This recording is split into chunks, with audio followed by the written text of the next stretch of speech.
Good afternoon, ladies and gentlemen. I'm John, this is Many a True Nerd, and welcome back to Fallout 3. You only live once. Last time, well, we completed the base games. That's the base game down, along with Point Lookout, which is very, very dangerous. But today, we're heading into a whole new type of danger with Operation Anchorage beginning.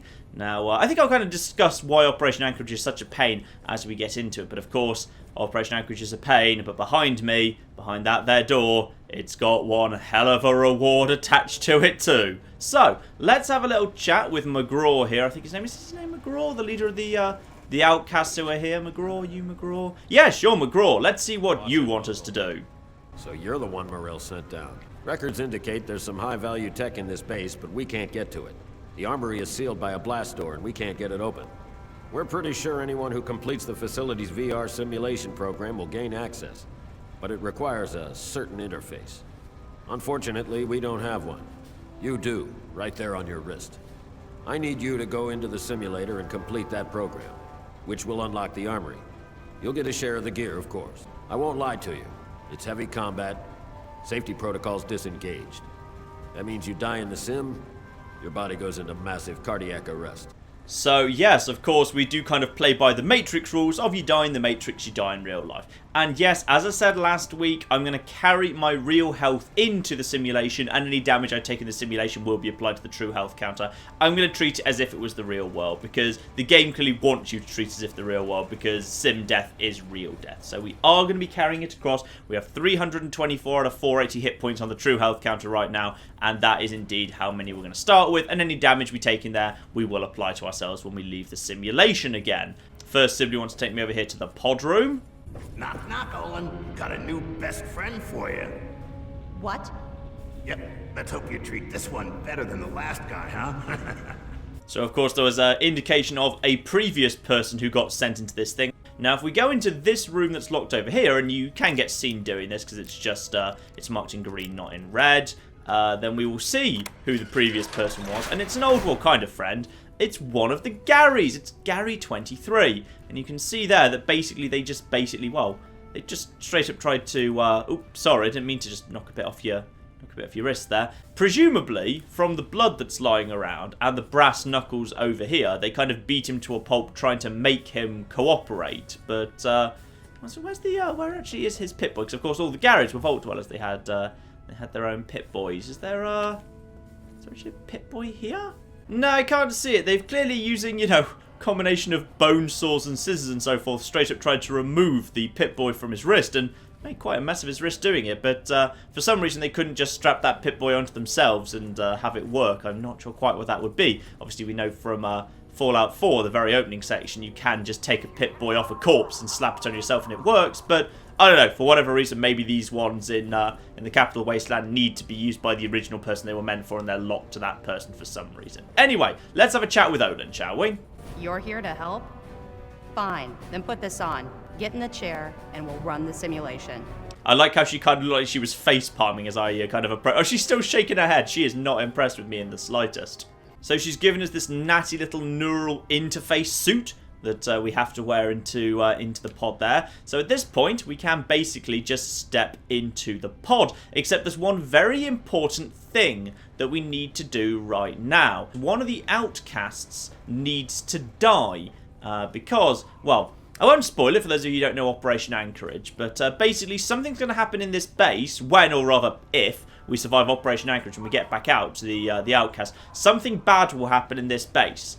So that means we've got to kill one of them now to stop it before it starts. I'm kind of like Sam Beckett in Quantum Leap at the moment. I'm kind of stopping things before they actually go wrong. And the person that needs to die is this chappie, the rather rude guy, Defender Sibley. The problem with him is he now stands in this position, being looked at by McGraw. And the outcasts are kind of weird, which is they have a bit of a sixth sense when one of them has been murdered. And that means that Sibley's going to have to move. Because the thing is, when you shove characters around, some of them try and revert back to the position they ought to be in. Like McGraw, sometimes he does, sometimes he doesn't. Sibley won't. So if I just give Sibley just a little bit of a push here, I can move him wherever I want in the facility. You can see I'm just very slowly moving him forwards right now, and he doesn't really seem to mind. So I'm just going to move him across the corridor there into that room where Gary was. Okay, Sibley has now been pushed into this here room, which, as you can see there, has a door that can be open and closed. Now, if I just nip upstairs quickly, I saw something last week that will be very useful to me right now. And that is upstairs in this here bedroom. Yep, a power fist. Not great condition, but it'll do for my purposes. Because even though I have very low strength, back in these days in Fallout 3 in New Vegas, unarmed was a function of endurance, not strength, and my endurance is very high. So actually, I've got a pretty reasonable unarmed stats. We just go to hidden behind him, and you can see there, because my endurance is at 10, my unarmed is at 27. Hardly spectacular, but a lot better than my melee weapons at least. And that gets my power fist up to 27 damage, which doesn't feel great, but you've got to factor in, I've got, sneak attacks with better criticals, so there's a few multipliers there. If you go into VATS, melee gets a bonus, but I won't even need the VATS bonus, because for whatever reason, Sibley is one of the most feeble characters in the game. Look him up in the GEC, if you can kind of see that. His stats are absolutely awful. He's an absolutely flimsy, horrendously weak character. So all we need to do now is just be behind him, get the fist out, we are hidden, and one good punch should easily finish him off because he's so flipping flimsy. And down he goes. Now, you notice straight away everyone's gone a little bit hostile, which they will do, but because they don't know where I am, they go green straight away. Actually, that was quite a fast one. They're kind of weird, because the outcasts here have a bit of a sixth sense for knowing when one of their own's dead, but if they don't find you almost immediately. So, like, if you kill someone where you're technically hidden, but they spot you, they just happen to catch sight of you within a few seconds, and sometimes it's up to like 10 seconds, then what they'll do is they'll actually kind of storm the room and they'll actually go hostile and you need to kill all of them. But now because they've gone back to green, hello, you don't bloody care, do you? You do not give a damn about Sibley being dead. So what I'm going to do is I'm just going to close the door, and I'm going to pretend that they just don't know. So Sibley's dead, that's good, and that means all the setup I need to do outside the world is done. So, let's step inside Operation Anchorage and join the simulation. I like Operation Anchorage. Lots of people say it's like one of the weakest DLCs. They say it's like not many people don't say it's the weakest. Many people say Zeta is the weakest, but lots of people seem to not like this DLC that much. I quite like it, actually. So anyway, let's step inside and sit on the chair. Why is it always sitting on a chair and entering a simulation? I don't need to take off my ghoul mask or my power fist or my head wrap or anything. Apparently all of that's absolutely fine. And it closes in. I like this effect, by the way. I like this effect more than I like the Tranquility Lounges. I love the effect of it kind of closing up and it becoming like a perfectly smooth surface where you can't even see the thing, and then the swishy squares. That's quite good. And indeed, even the loading screen says now, loading Anchorage, Alaska simulation. I quite like that. Within the simulation, all of the loading screens are like the loading screen of the simulation. Wake up. Come on. Snap at it. That was a hell of a nasty fall you took. When your chute bunched up like that, I thought you were a goner. I hope the other guys made it. I don't think their patrol spotted us coming in. So at least we still have the jump on them. You still have your gear, so I'm gonna let you make the call. You can go in quiet, or guns blazing. We'll still meet at the rendezvous point inside as planned. Then we'll blow those artillery guns to hell. And here we are. Welcome to Operation Anchorage. Aiding the Outcast has been completed. A nice thing about Operation Anchorage is it doesn't actually give you that much XP, which is good for me because I don't want to gain that much XP. I'd rather kind of minimise the level gains at the moment. I'd rather keep my level as low as possible. So that guy now starts just kind of climbing up the wall. Obviously, I can't follow him. I don't have climbing equipment. That's just him. It doesn't like he's very good at climbing, but all right. So yeah, you only get like 100 XP per each of the big stages you do. You'll get way more XP than that just for like going around doing just killing enemies, because in this game, this DLC, you have to kill lots of the enemies. So, welcome to Anchorage, where things are very, very different, which is I'm playing a simulation, which means I'm not actually playing as myself anymore. Instead, if we just kind of come out and zoom in on myself, I'm now suddenly wearing winterized combat armor. Though I've still got my Pip-Boy, and if I take my helmet off, you'll see that I am still playing as myself. That is the same face that my character had before. So, it's kind of this weird thing where everyone treats you like you're a member of the US Army, but you are in fact playing as yourself because you've got your Pip-Boy and your face and stuff later. There's various ways in which like the simulation and real life blend together, which I'll kind of draw attention to as we get to them, because some of them are actually quite fun. So let's put that on. So that means at the moment, I don't have any of my gear. Instead, I've got the gear the game gives me. Luckily, the armor it gives me isn't too bad.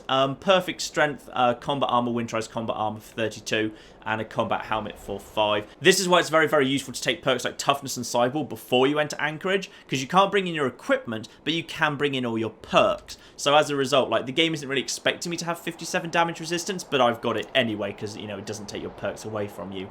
I also don't have any of my normal, like, drugs or anything. However, the game does give you one stealth boy, and I'll go into the stealth boys as we kind of get to more of them, because they're quite interesting. And worst of all, it's taken all my weapons away from me. I now only have a trench knife, 15 damage, or a silenced pistol for 19 damage. So, not very good. Not very good. We've now got a huge lack of equipment. I no longer have Vengeance. Vengeance has been what, in some way, has been carrying me. Vengeance and Lincoln's Repeater have just got me through this game so far. Now I have to do an entire DLC without them, which is a problem. Now, we do have advantages, which is obviously, you may recall at the end of the last part, I deliberately boosted my small guns and my stealth up pretty, well, not quite to max actually, but very close to max. And that's because obviously I knew that this was just around the corner. And indeed, we're going to be relying on small guns quite a lot in this part. So, welcome to the enemies. We are technically in Operation Anchorage in Alaska at the moment. Those of you who don't know your Fallout history, before the Great War occurred, China invaded Alaska as part of, well, it wasn't actually part of the Resource Wars, it was a bit after the end of the Resource Wars, but the two things are kind of very strongly connected. Where basically Alaska still had oil, and oil was a very kind of valuable commodity. So this is the Chinese occupation of Alaska. And if we look at that guy there, you'll see we do indeed have one Chinese soldier dead ahead of us right there. You can see that he's not that tough. That's a basic soldier. That's the lowest level one we've got. So he's not so bad, to be honest. We've got a silenced pistol, and I've got pretty good accuracy. So we're just going to quickly pop him in the head, and that should be him. And when I say that, what I actually mean is it's all gone completely wrong because guns have spread. Balls. Right. Welcome to the world of Anchorage then, when you're stuck with crappy guns that don't have proper scopes in a world where there's no iron sight aiming and guns have spread even if you have small guns 100. Luckily, and I'm glad we can talk about this immediately. Luckily. Yes, we can talk about this immediately. The enemies in Anchorage are incredibly flimsy. They're not that tough, and the weapons they've got are horrendous. Together with VATS defense, where you get a reduction to the damage taken if you're shot while in VATS, you can use VATS as a defensive measure. Now, because of that, that only did 1 hit point damage to me. Still not perfect, but better than it might be. So that's true health down from 324 out of 480 to 323 out of 480. That's how Anchorage is going to go. Because of the fact that I've got flimsy guns and I don't have my usual equipment, I will take hits. But the hits that I'm going to take should be fairly light. So we've got that guy over there. Now, he looks a little bit tougher. What I'm going to do is I'm just going to go for a general shot against him. Aha, you see. With sneak attack criticals, I probably want to go for the torso. Against basic soldiers, I probably want to be going for the torso. I'd rather take the hit than anything else. Now, there's going to be one more. You can see him on the compass there. Yeah, one more there. So we can just go for a normal shot against him. There we go. A couple more bullets. Takes him out. You'll notice that we are incredibly short of ammo at the moment. We're ludicrously short of ammo. Ammo works weirdly in this game, and when we get to kind of the first little kind of ammo top-up, I'll talk about how it all fits together. But yeah, ammo in this game is very weird. Enemies in this game are also weird because the enemies are not actually like there some of the time. Enemies kind of spawn in as you get close to them. Now, I can take advantage of that in some ways. Like, there's going to be enemies up here wandering on this pipe at the far end. But right now, they're not there. But as I get closer, they will appear. So you've kind of got to know roughly where you are to make enemies appear. Because if you can make enemies appear in the right places, then what you can do is you can... if you can make enemies appear in the right places, what you can subsequently go on to do is make them spawn and then back off to an advantageous position. Now, the other thing that you've got that's really advantageous in Operation Anchorage that's worth kind of taking a note of is the camera, which in Fallout 3 went out absolutely bloody miles into the third-person view. Now, that's incredibly useful for scouting out where your enemies are. So, where's that guy who I can see? There he is. There's a guy over there who really what I want to do is I want to be able to sneak up behind him. So I kind of treat this as like a very sneaky... Sometimes the camera kind of gets... If it gets a bit too close to something, it doesn't like it. But now what we can do is, now he's there, we can just... Yep, we can just now take a quick double shot at his back. Is it safe to go for a shot to his back? You see, this is the thing. Headshots tend to be at the sort of range I'm going to be able to get close to the Chinese soldiers. About a 50-50 chance of hitting. So there's a lot of this game that's going to be coin flips, because it's safest to go into VATS because of the defensive VATS bonus. So I'm going to just do... I'm going to go for a coin flip here, 'cause if I hit the head, that should kill him. So... And then because it's... You see, that just went completely bloody wrong. But luckily, I'm actually still in caution. So he doesn't actually know where I am, because... Silenced weapon, Is he going to come down here? He is going to come down here, isn't he? But that's fine, I'll just VATS him again. And, ooh. No, that's incredibly lucky. Right, okay. There we go. Got him much more easier that second time. I should have just done that in the first place. You'll notice enemies disappear in a little flurry of blue, so they don't drop their weapons. You can't pick weapons or ammo off corpses. You have to pick them off kind of predetermined locations. Now, the next enemy that's going to appear. Now, you'll see there's no enemies in front of me. VATS can't detect anything. Nothing's going on. I step in here, however... And, oh my goodness, look, suddenly there's mysteriously enemies for whatever reason. And now, this weapon which is glowing red means I can grab it. Now, rather than going forward and finding those enemies, now let's actually fall back to the place we originally were and indeed grab one very important gun that it's really easy to miss because it's hidden around the back here. There is, indeed, at the back here, a sniper rifle, and also a mine, but I'm going to be less excited than usual about mines in Operation Anchorage, because in Operation Anchorage, mines are limited in usefulness, because enemies kind of tend to spawn in front of you, so there's not really a good way to lay a mine that they'll walk into. There will be times when mines will be useful, and I'll go into those as they kind of come up, but for the moment, I just need to quickly hotkey some weapons, so I'll put sniper rifle on that. Frag mines we will hotkey, we might need them. Lovely. So now I've got some hotkeyed weapons. So now I've got myself a sniper rifle, and again, very limited ammo for it. You can't stock up on ammo, you can only carry a very small amount of ammo with you. And now we'll see that there is an enemy on top of that pipe, when there wasn't before. And now a single shot from a sniper rifle will take these guys out. Sniper rifle, kind of, you should almost treat it like your main weapon during this DLC, because for the most part, a single headshot with a sniper rifle on hard difficulty will one-shot Chinese soldiers. Not like the tougher variants who we'll get to later, but the basic Chinese soldiers who you will be fighting throughout this DLC can be one-shotted. Now let's quickly talk about how ammo works here as well. So this is an ammo dispenser. Touch that and you'll see my ammo is now topped up, but it only gets topped up to the maximum amount of ammo you're allowed to hold, which is... kind of odd. Oh, that's a good time to get a shot at you. Yeah, bye, you're dead now. Beautiful.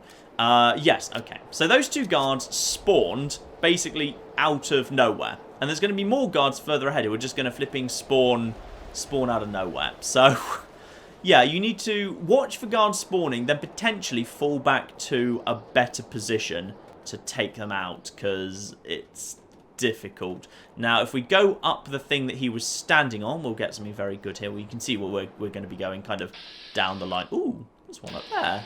I didn't realise we could see you this early, my good friend. Are we going to be able to get a shot at you? Oh, come on. Ah, darn it.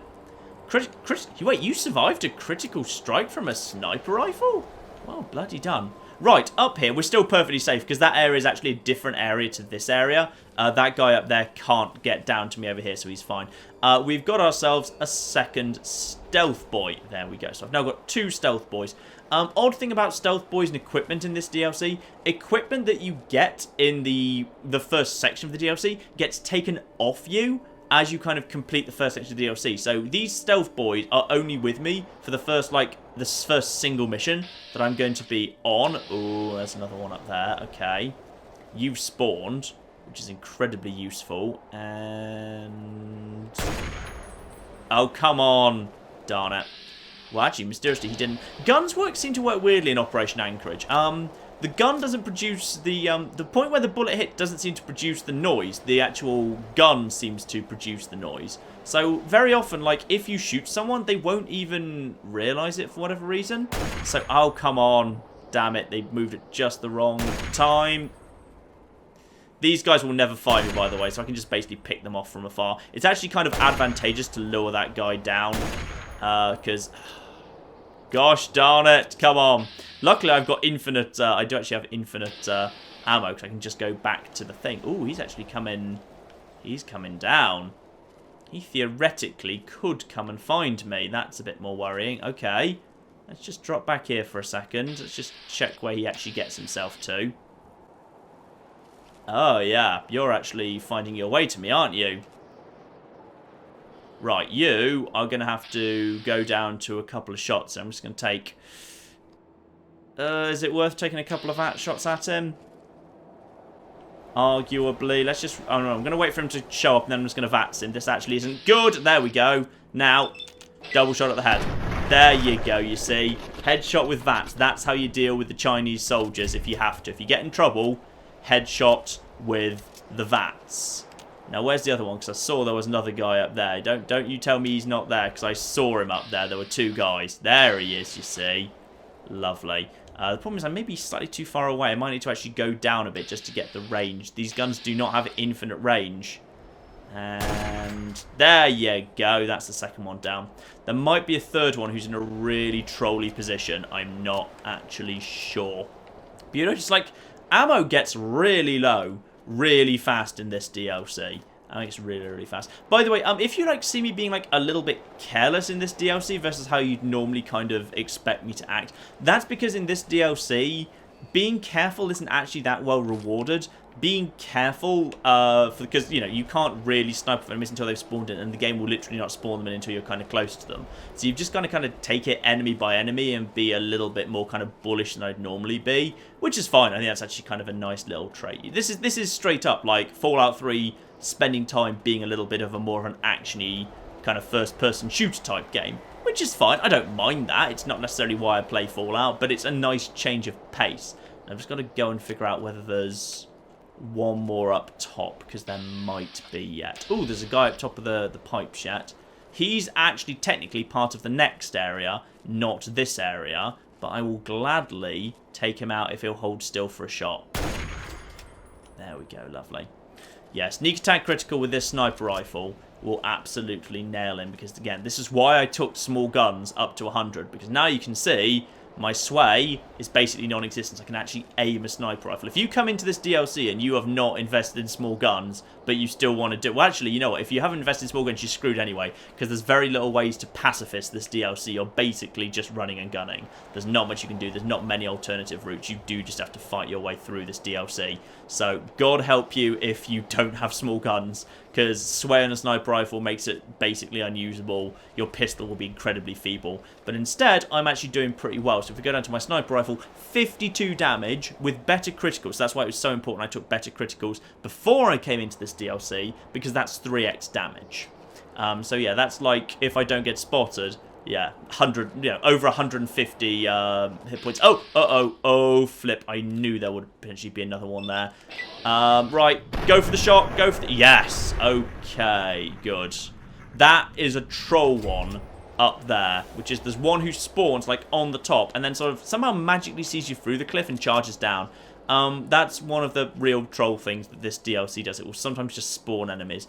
You really just have to have good gun skill, powerful guns, the ability to nail them in the head, and if it all goes wrong, a single VATS headshot to kill them. Because, yeah, sniper rifle, VATS headshot, if you've got high enough small guns, you can kill these guys, even on the high difficulties, in one hit, which is something I'm going to be relying on for the minute. Anyway, into the cave outpost we go.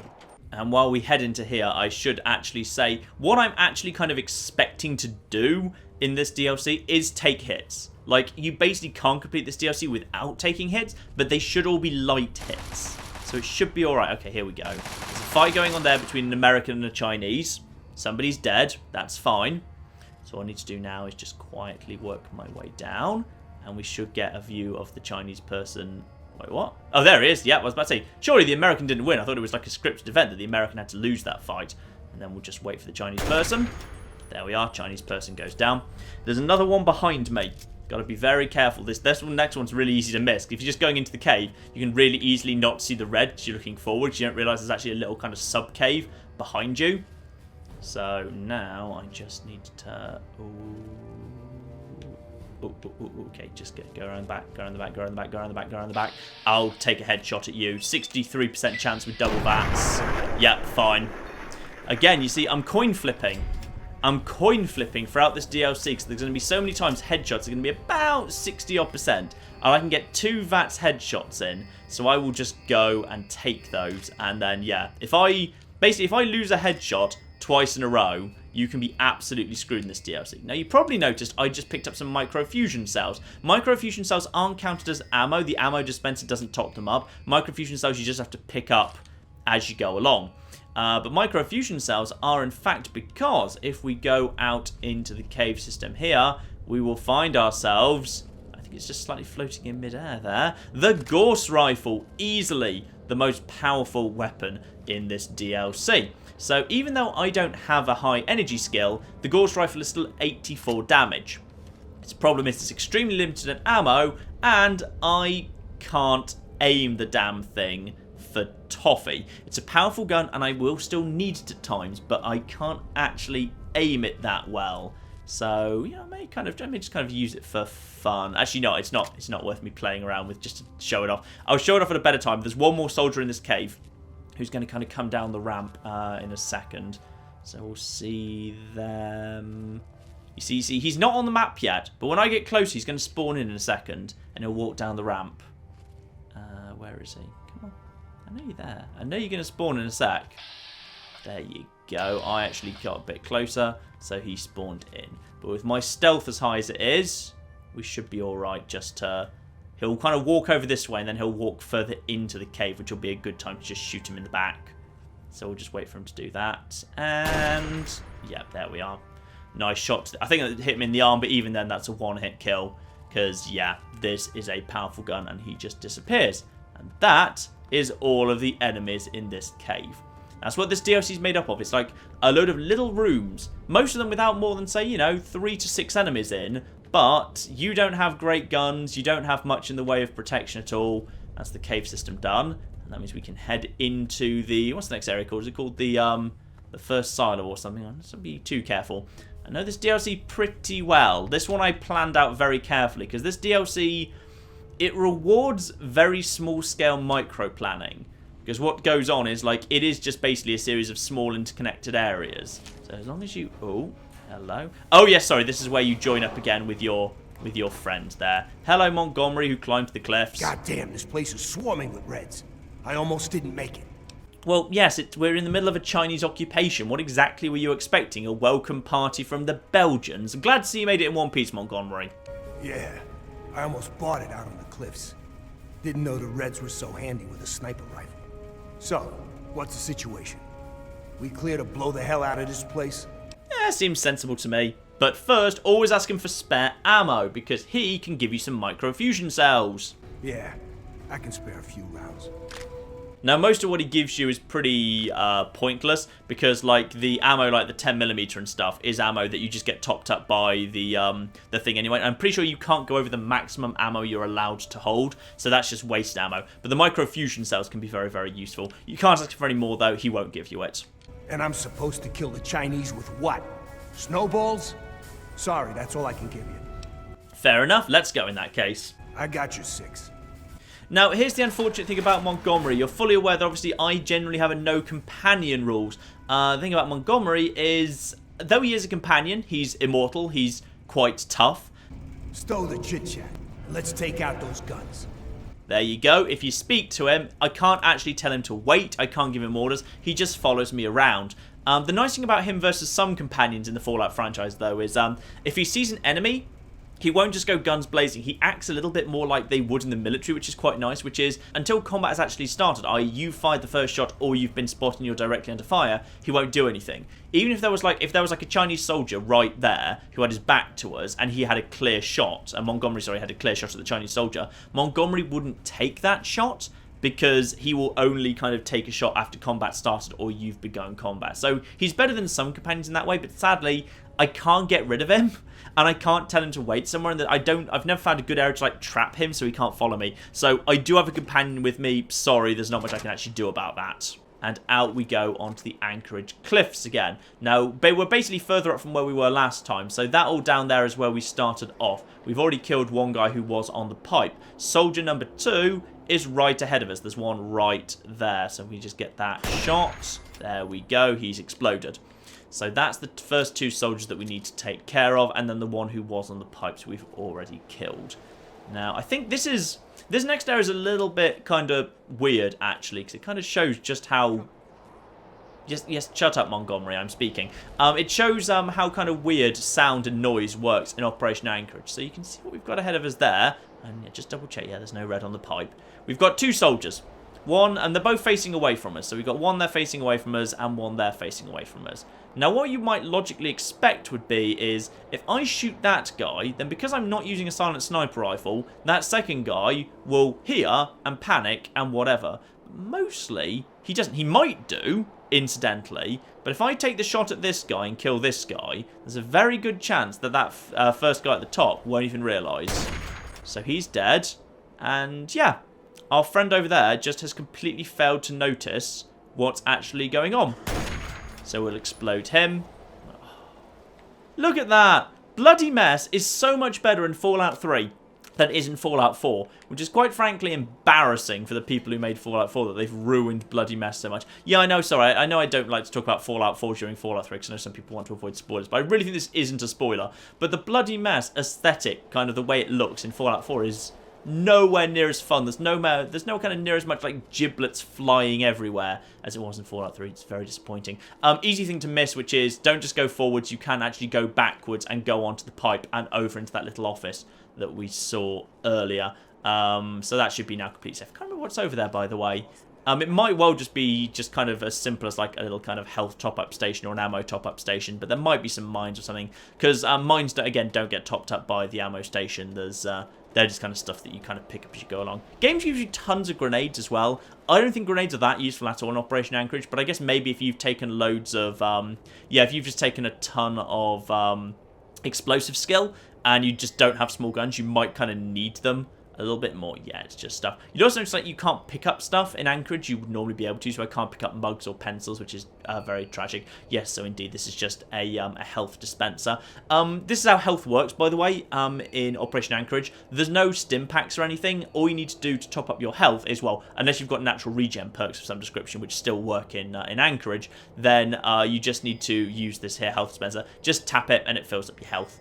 Which is pretty easy. There's another little sub-quest here, which is accessed through this door, but weirdly, all the doors in Anchorage are really, really easily locked. They're like all like easy or very easy. You can get into all of them with really low lockpick, which kind of makes me wonder why they bothered locking them at all. What you'll find in these sorts of rooms is you'll find a little briefcase. They glow red, so you know what you're looking for. So that's intel there. So you found 1 out of 10 pieces of intelligence. Keep up the good work, soldier. Find all 10, you get the covert ops perk. It's a really crappy perk that gives you like +3 in just gives you kind of +3 in a couple of skills, like I think medicine, sneak, and I don't know what the other one is off the top of my head, but like it's really not worth bothering with, though in all fairness none of them are out the way. You'll just probably find all 10 just kind of if you just explore thoroughly while you're going through the DLC, so may as well really. Chinese terminal dotted around as well. Doesn't really tell you that much, but just kind of generally gives you an idea of what's going to be kind of coming up ahead. So you'll notice that it mentions dragoons in this case. So we haven't run into dragoons yet, but we will indeed run into dragoons soon. So if you read the terminals, they generally just tell you about what sort of enemy is going to be in the next area you're going to go explore. Anyway, back to the cliffs. Sorry, I know I'm explaining Operation Anchorage quite a lot here. It's because it's very different to the rest of Fallout. So just for the benefit of people who haven't played this, I kind of want to just kind of explain how it all fits together. Pretty soon we will be past all of that, and I'll just kind of be getting into talking about my my particular tactics that I'm going to be using. Anyway, let's just head on our merry way, shall we? Okay, so we're back where we were in terms of killing those 2 Chinese guys, and now we're actually going to be moving forward. This is where the game starts getting a little bit more interesting. So now we've kind of got some slightly uneven terrain coming up and some Chinese soldiers on it, which can be quite hard to get a line of them. So you can see them down at the compass. I know there's one ahead of me. And I'm pretty sure he doesn't turn to face this direction. So I just want to try and find him for a second. He's probably behind that rock there. Yeah, I just need to get a line at him. Quite difficult. And firing at this one. There's like, I think about 4 enemies coming up in the next area before we hit a load zone. So we just got to carefully take care of them. Where are you? You are... Yep, there you go. He's right there, and I think we'll be pretty safe to just shoot him in the back. Are we still hidden? Yes, we are still hidden. Good. Now, this next bit, is this the bridge I'm worried about? No, this isn't the bridge I'm worried about.